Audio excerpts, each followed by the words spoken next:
તો કેમ છો મિત્રો? તો ગુડ મોર્નિંગ. નહીં ધોઈને થઈ જાય તૈયાર અને પછી આપણે આવી જાય ડાયરેક્ટ બસમાં. એટલે બસમાં બેસી જાય. આગળ જતું હતું ટેન્કર, પછી આપણે બસમાં કરી નાખ્યા વાળ હમા, કારણ કે થોડા વાળ ફેદના હતા. એટલે પછી આ બાજુ દૂધનું ટેન્કર જતું, કીધું ખસી જા, અને કીધું ઉડાડી મેલું.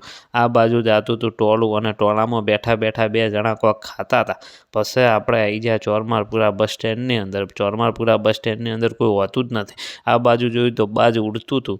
પછી આપણે આવી ગયા આગળ, તો દૂધનું ટેન્કર જતું હતું. એટલે આ તો દૂધ ભરેલ જ મળતા હતા. પછી આ બાજુ આવા જબલો હતો, અને પછી આપણે કરી નાખ્યો આવા જબલો ભરીને. એટલે આપણું કામ પટ્યું. એટલે આપણે આવી ગયા પછી નેસે આજ તો એકલો માલ આવેલો હતો, એટલે હાડ્યું બીજું કશું જ નહીં. પછી આ બાજુ અમારે હશુભાઈ લાજી જતા હતા કોમે, મીધું કરો કોમ. પછી આ છે આ દુકાન આપણી. એટલે હું બેઠો હતો નવરો, મીધું લાઈ બનાવી ગયું દુકાનનો વિડીયો. પછી આવી ગયું ગ્રાહક, એટલે ગ્રાહકને લઈ લીધી એક સેલ્ફી. પછી આવી ગયા પાર્સલ. એટલે પાર્સલવાળો કાકો કે નાખો, મીધું નાસી જ છો તમે ત્યાં. પછી આપણે આવી ગયા મેડિકલે, કારણ કે આપણે એક હાબુ લેવાનો હતો ભાઈ. પછી મેડિકલે કોમ પટાવીને આપણે આવી ગયા બજારમાં. હોય આપણો બ્લોગ થાય છે પૂરો.